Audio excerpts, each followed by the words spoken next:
one of the difficulties with the plan around the Earth was the complicated and, in my opinion, unworkable photo plan we had. Pardon me, around the moon. We got up there and actually sometimes avoided or did not neglect, but did not take photographs of interesting objects because they were not included in the photo plan. In all reality, when you're exploring or looking at a new area, it seems to me that we should have just taken as many pictures as possible and then brought them back for people to evaluate rather than go after specific items and hence overlook or neglect to take pictures of items that were interesting in real time.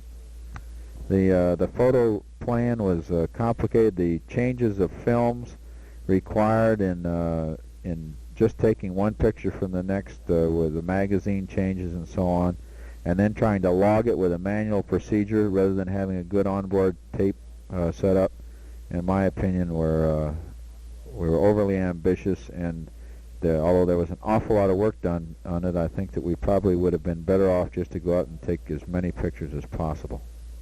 Another item that bothered us in the photo. Another item that bothered us, of course, in conducting the photography around the moon was the frosting on 3 of the windows. This has already been noted, and this hindered greatly, and I'm sure will degrade from the photos that were taken through those windows. Okay, let's go on now to item 3 on paragraph 7.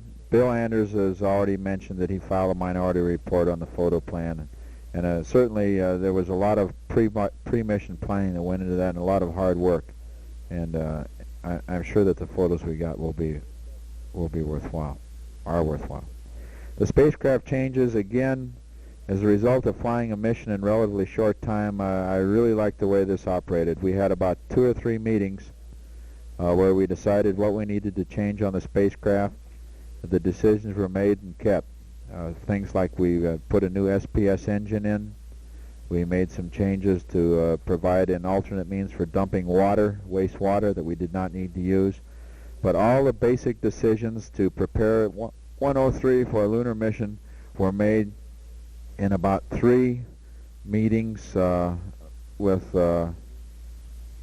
Lowe and Mr. Slayton, and then down at the Cape with Mr. Petrone. So I must say that the management system operated very effectively along those lines. Every significant change that was required for the lunar mission was made, and it was done swiftly. In other words, the normal procedures for soliciting changes were bypassed in this case. Mission rules. I thought that they were evolved very well. We had no haggling and no formal bitches about the mission or complaints about the mission rules, and we didn't even have any heated emotional discussions. The FOD was very easy to work with, and I ended up being completely satisfied with the mission rules. Bill Anders did most of the work as far as the systems go, no-go decisions, and of course, since we didn't have to evoke any of the mission rules, we don't really know whether they were good ones or bad ones, but certainly they did not require a lot of time. I think they were all coordinated and agreed on in 2-day-long sessions. Bill points out they were agreed to in 2-day-long sessions, but they were evolved over a period of 2 months. Mission control, the go-no-goes, paragraph 8 on 25, everything down there was nominal, just the way we'd planned. Oxygen, electrical power, RCS fuel, and SPS fuel, of course, were no concern in this flight. They plotted out very well. The flight plan changes we had, we deviated from the flight plan mainly for crew rest provisions. It was obvious the last 3 revs in lunar orbit we were getting behind the power cycle, and so we completely eliminated the activities planned for the last 3 revs. The real-time scheduling again involved mostly the crew rest work cycle, and with the burden of keeping one man awake at all time to monitor the PTC mode, made us aware of the fact it was probably better to use the shorter sleep cycles than we had evolved. And consequently, what it really amounted to in the real time was any time that a person wasn't needed for perform a duty, he was asleep. And this is the way the plan worked out, particularly on the trans-Earth portion.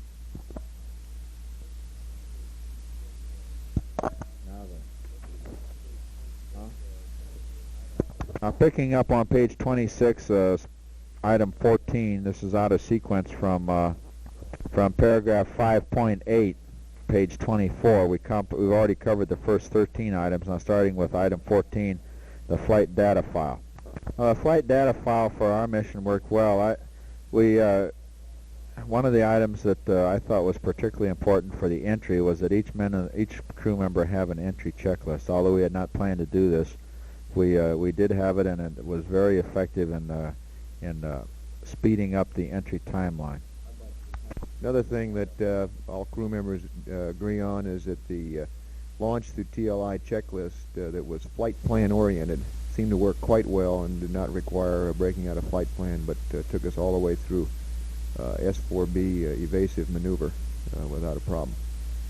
My only comments concerning the flight plan is the fact that when we finally got our onboard flight plans together, they were of sufficient size where I thought that we could combine both the lunar orbit operations and translunar and trans-Earth into one flight plan. And in future work, I think that this will probably become more important. Minority report. Some comments about the star charts.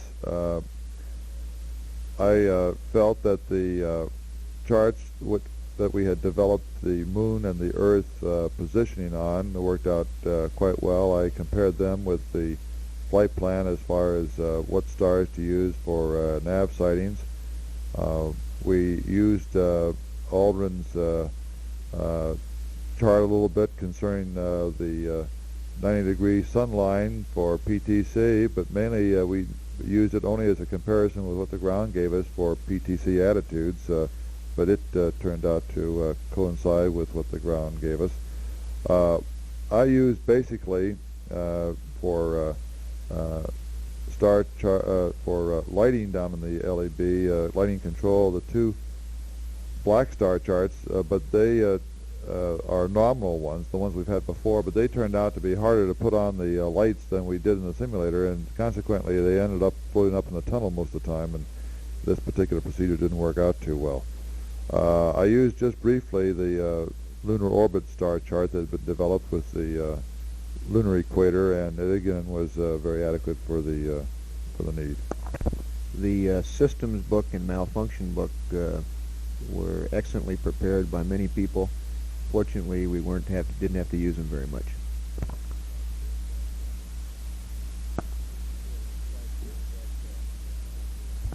Okay, the in-flight tool set functioned properly and seemed adequate for our flight. Item 16, the food.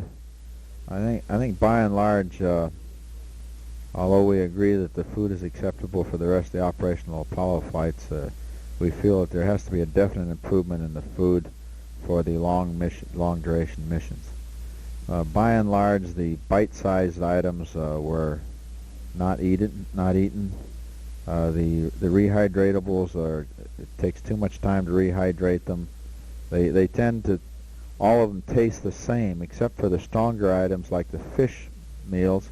They seem to all adopt the taste of the wrapping they're in, and they were very, in my opinion, very unappetizing. The one item that I thought was particularly good was the turkey that we had on board for Christmas. That was evidently an Air Force function. That was turkey chunks that were eaten with a spoon.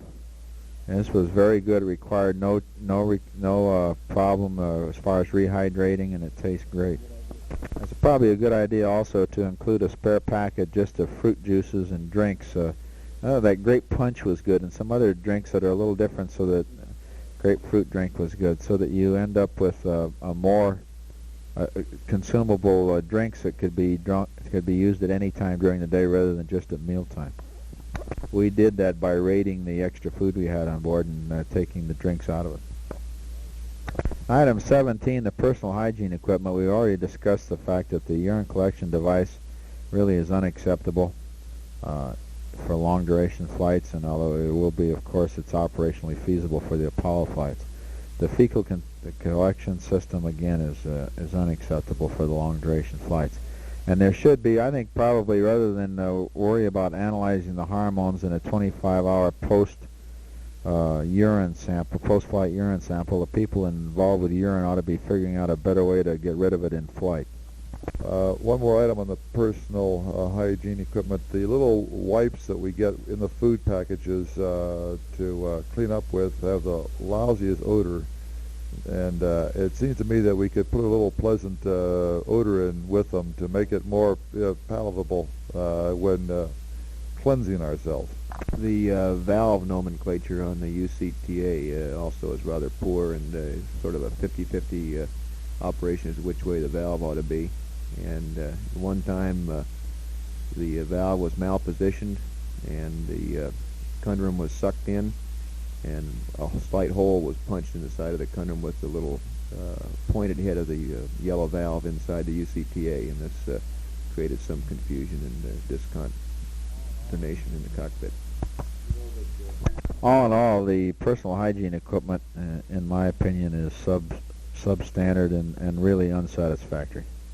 In general, the in-flight exercise worked as we expected it to. We did feel that the overall length of the lines was long, such that I ended up grasping the body, the cylinder of the device, to shorten the distance between the end of my leg and my arms to get better operation of it.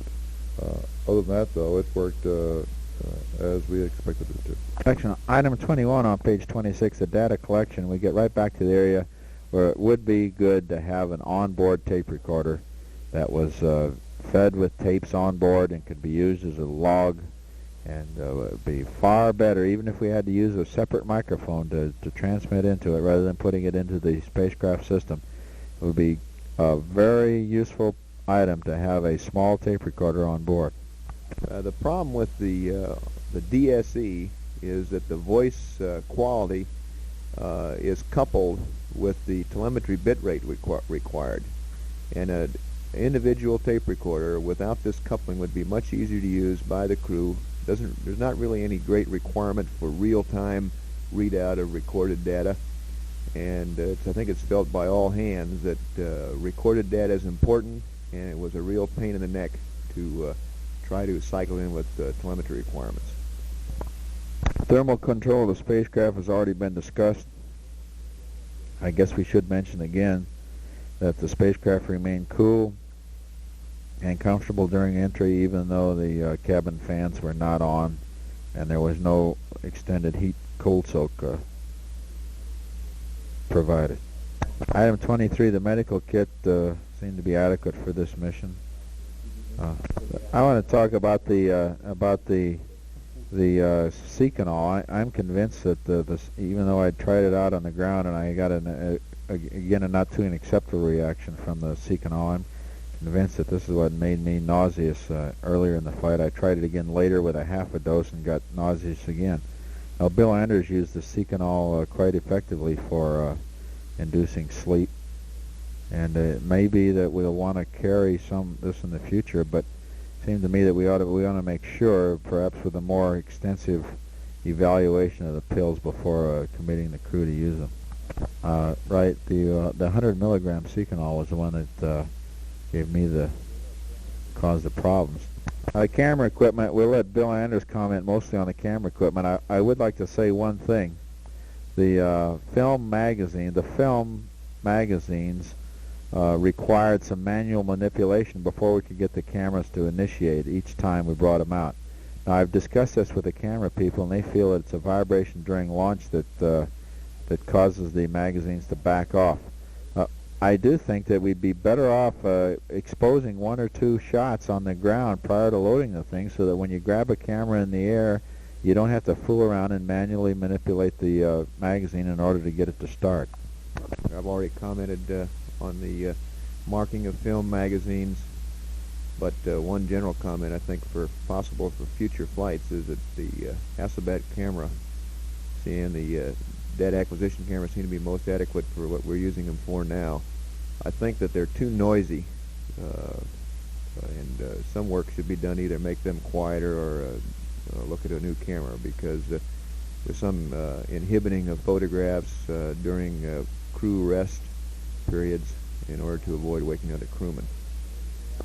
Well, another item along the camera, in reality, it's almost ridiculous, ludicrous that we're using a camera without a light compensation on it. The fact that we have to use a spot meter to determine a perhaps light setting and then go to a camera, you've missed the photograph most of the time.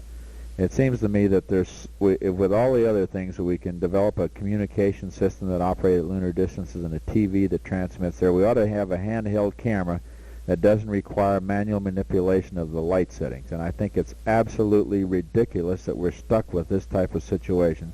And I strongly urge NASA go out on a contract or something and get it out of the personal knowledge business of everybody that's ever taken a camera or taken a picture seems to be a camera expert. And I think we ought to go out with some knowledgeable people and develop a camera that all you have to do is point and click.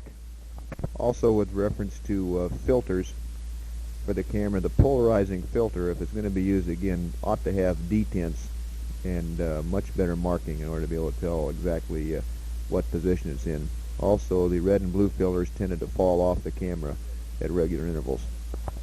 Of course, on the training, item 9, page 27, the CMS was our primary training device. It was used extensively in this mission, particularly with large doses in the last 2 months. We had some departure from normal procedure in that we spent much less time with the spacecraft, so we didn't even see the spacecraft in the factory. And the only things that we did at the Cape that interfaced with the spacecraft were the mandatory checks. So our primary training device was a CMS. In general, the CMS, considering the time that they had to get ready for the flight and the change in the flight, in general it worked well. The visual was a problem throughout most of our training cycle, but nevertheless the CMS was adequate for providing the proper training. The instructors here in Houston and at the Cape were good. I thought that the CMS was the primary training device we had. That's right. We should point out that when the visual was working, it was very accurate. We were concerned the one time in the CMS film when we saw it during entry, we saw a moon come through the window, and we didn't understand how that could be. But lo and behold, further study showed they were right, and then it was confirmed on actual re-entry because there came the moon. As was expected, CMS training with regards to cislunar navigation was fair. When the sextant optics were working, we were able to develop techniques that were required in flight. The CMS training for landmark tracking was essentially non-existent, and we do not have any simulator that will give us adequate landmark tracking at present. Now, the launch simulations, entry simulations, and network simulations, items 11, 12, and 13, were all conducted during the last 3 weeks of the training cycle, and they all went fairly well. We, and looking back now with a more unprejudiced eye, I think that the simulations worked very well, and they proved themselves out in the flight. The flight went just the way the simulations went. One of the problems that we did have were some comm problems with CMS, between CMS and MCCH. We also had some timing problems with the CMS and the MCCH, but these were, I think, not the type of problems you'd expect in any operation, and although they resulted in loss of training in some instances, still the overall effect of the simulations was very beneficial. The DCPS was particularly effective for launch and abort trainings, and I think it represents an accurate simulation of the Saturn 1C or the Saturn V launch, with the exception that the noise level in the first 20 seconds of flight is not loud enough. Also, there was some more perhaps more transverse oscillations noticed in flight than are currently scheduled in the DCPS.